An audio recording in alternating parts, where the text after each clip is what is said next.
শহরের কোলাহল পেছনে ফেলে আজ চলে এসেছি এক অন্য জগতে। লাল রঙে মোড়া বালু আর হাজারো কাঁকড়ার নীরব দৌড় যেন প্রকৃতির এক অসাধারণ বিস্ময়। কাছেই রয়েছে হিমছড়ি ন্যাশনাল পার্ক, যেখানে পাহাড় আর সমুদ্র মিলেছে একই ফ্রেমে। উঁচু থেকে নিচে তাকালে নীলের গভীরতা আর সবুজের শান্তি যেন মনটা কেড়ে নেয় এক মুহূর্তেই। আজকের এই ভিডিওতে আমরা দেখব লাল কাঁকড়া বীচের সৌন্দর্য এবং হিমছড়ি ন্যাশনাল পার্কের ঝর্ণা এবং ভিউ পয়েন্ট। তো ভিডিওটি শেষ পর্যন্ত দেখার জন্য সবার কাছে অনুরোধ রইল।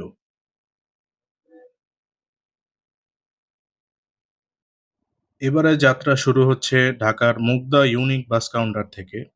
জনপ্রতি ১২৫০ টাকায় ইউনিক বাসে আমাদের যাওয়ার একমাত্র কারণ আরামদায়ক সিট এবং দ্রুত ভ্রমণের অভিজ্ঞতা।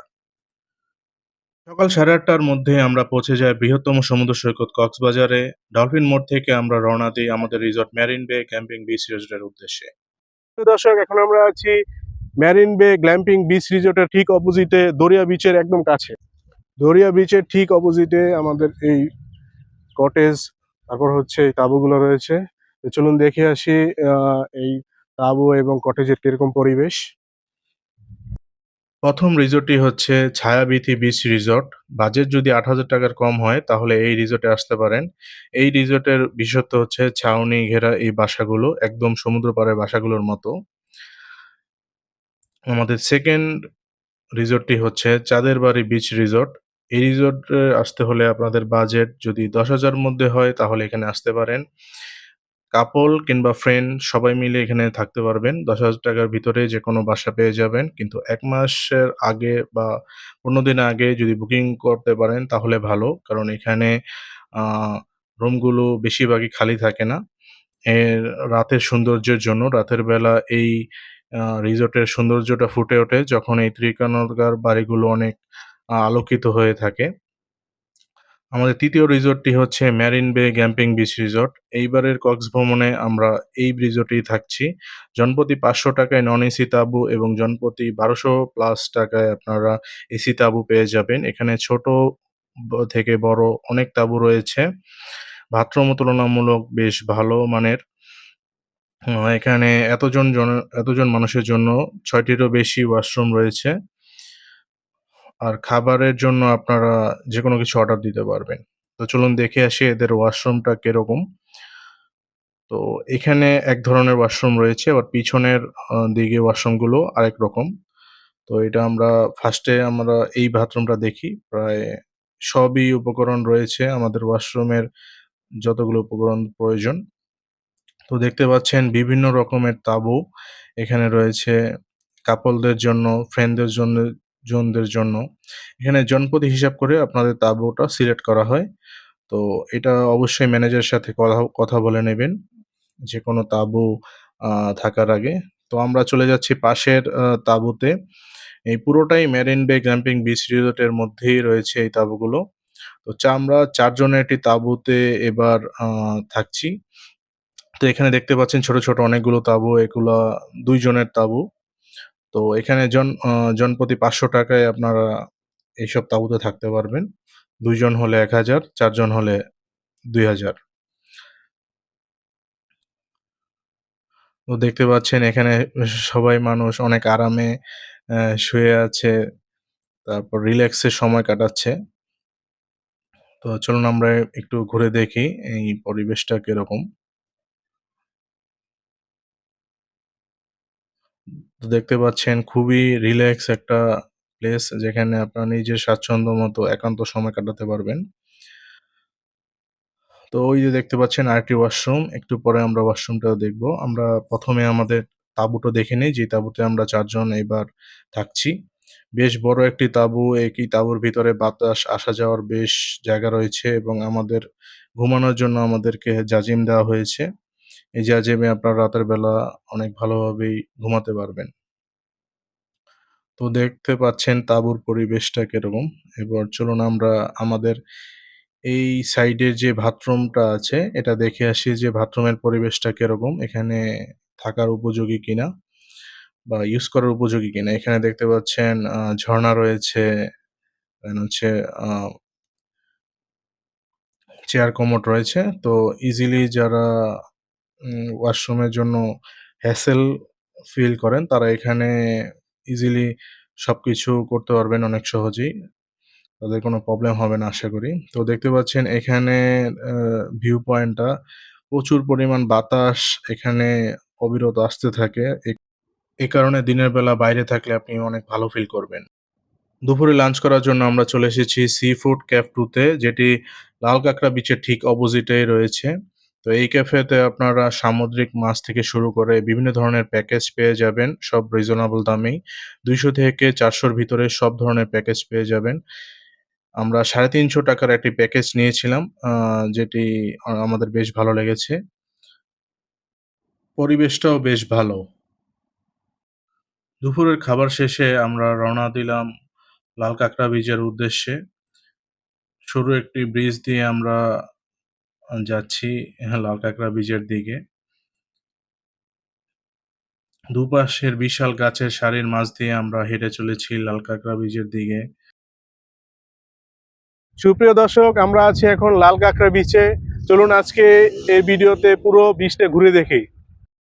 অন্যান্য বিচের তুলনায় এই বিচের মানুষজন খুবই কম, তাই সমুদ্র ভালোভাবে উপভোগ করতে পারবেন। অন্য বিচের মতো এখানেও রয়েছে বিভিন্ন ধরনের অ্যাক্টিভিটিস, ঘোড়ায় চড়া, এটিভি চালানো, প্যারাসাইলিং এবং বিশ্রাম নেওয়ার জায়গা। সমুদ্রের অপূর্ব গর্জন এবং বাতাসের চাপে যদি একবার চোখ বন্ধ করে কিছুক্ষণ উপভোগ করতে পারেন, তাহলে এই বিচ ছেড়ে যেতে ইচ্ছেই করবে না। সুপ্রিয় দর্শক, এই ছিদ্রগুলো দেখতে পাচ্ছেন, এই ছিদ্রগুলোতে আসলে লাল কাঁকড়াগুলোর বাসা। মেনলি মানুষ যখন থাকে না তখন এগুলো বের হয়। তো দেখতে পাচ্ছেন অসংখ্য ছিদ্র এই লাল কাঁকড়া বিচে। তো আমি দেখিয়ে যাচ্ছি আপনাদের। বুঝছেন, এখন আমাদের ভাগ্য ভালো না, তো একটাও লাল কাঁকড়া বের হচ্ছে না। অন্যান্য বিচের তুলনায় এই বিচটি আমার কাছে অনেক ভালো লেগেছে। আপনারাও এখানে আসবেন, একটু ঘুরে দেখবেন এই বিচটা আপনাদের কেমন লাগে। তো আমার কাছে এর অভিজ্ঞতা খুবই ভালো। আমি আপনাদের রেকমেন্ড করতে পারি এই বিচে বারবার ঘুরতে আসেন।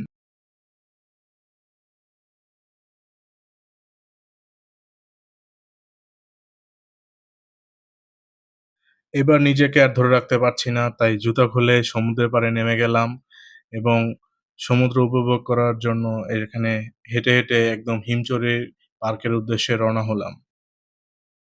দেখতে পাচ্ছেন একজন প্যারাসেলিং করতেছে, স্পিড বোর্ড ওখানে আছে। তো আপনারা সহজেই বিভিন্ন ধরনের এক্টিভিটিস করতে পারবেন এখানে। সুপ্রিয় দর্শক, আমরা আছি এখন হিমছড়ি ন্যাশনাল পার্কে। চলুন পার্কটি ঘুরে দেখি। হিমছড়ি ন্যাশনাল পার্কে প্রবেশ করে আমরা টিকেট কাউন্টার থেকে জনপ্রতি ৳৪০ টিকেটে আমরা হিমছড়ি সৌন্দর্য দেখার জন্য প্রস্তুত হই। প্রথমে আমরা হিমছড়ির ঝর্ণা দেখার উদ্দেশ্যে বাম পাশ থেকে আমরা যাত্রা শুরু করি। আশেপাশে বিভিন্ন ধরনের দোকান রয়েছে, যা থেকে আপনারা পছন্দের জিনিসপত্র কিনে নিতে পারবেন। তো এখানে অনেক রকমের দোকান রয়েছে, যাদের যা পছন্দ তা কিনে নিতে পারেন সহজেই। এখানে খুব সুলভ মূল্যে জিনিসপত্র পাওয়া যায়। তো আমাদের আ একটু যেতেই না যেতেই আমরা ঝর্ণার কাছাকাছি চলে এসেছি। তো ঝর্ণার কাছে আসতেই আমাদের মনটা অনেক ভালো হয়ে গেছে ঝর্ণার আওয়াজ শুনে। তো চলুন আমরা ঝর্ণার একদম কাছে গিয়ে দেখি ঝর্ণাটা কেমন দেখতে।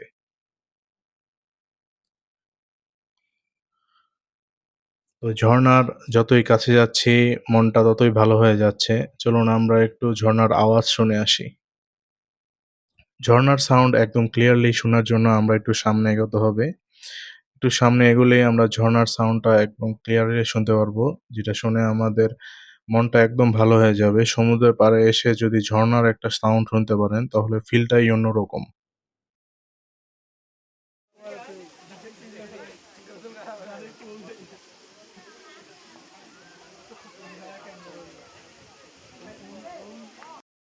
এরপর আমরা ডান পাশ দিয়ে সিঁড়ি বেয়ে যাত্রা শুরু করি হিমচরের সুউচ্চ ভিউ পয়েন্টে যাওয়ার জন্য, যেখান থেকে সমুদ্রটা অনেক সুন্দরভাবে দেখা যাবে।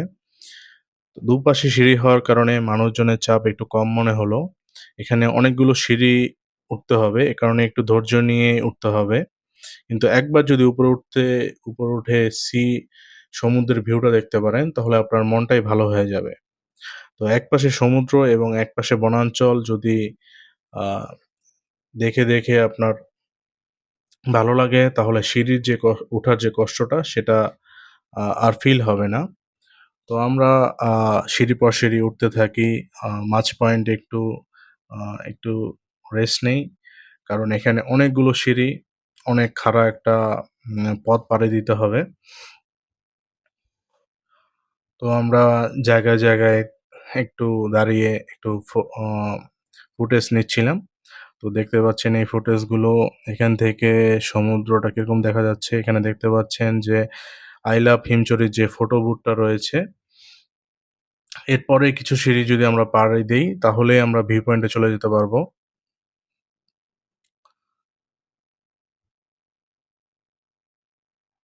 দেখতে পাচ্ছেন এখান থেকেও সমুদ্রটা অনেক সুন্দর লাগতেছে। তো আমরা আর কিছু সিঁড়ি উঠে আ এই ভিউ পয়েন্টে চলে আসলাম। তো ভিউ পয়েন্ট থেকে এই সমুদ্রটা এরকম দেখতে লাগে। এখানে আরেকটি ওয়াচ টাওয়ার রয়েছে।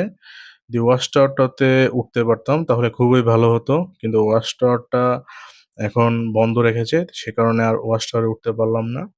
ওয়াচ টাওয়ারের উপর থেকে যদি সমুদ্র দেখতাম তাহলে আরো ভালো লাগতো। কিন্তু বন্ধ থাকার কারণে এখান থেকেই আমাদের সমুদ্রটাকে উপভোগ করতে হলো।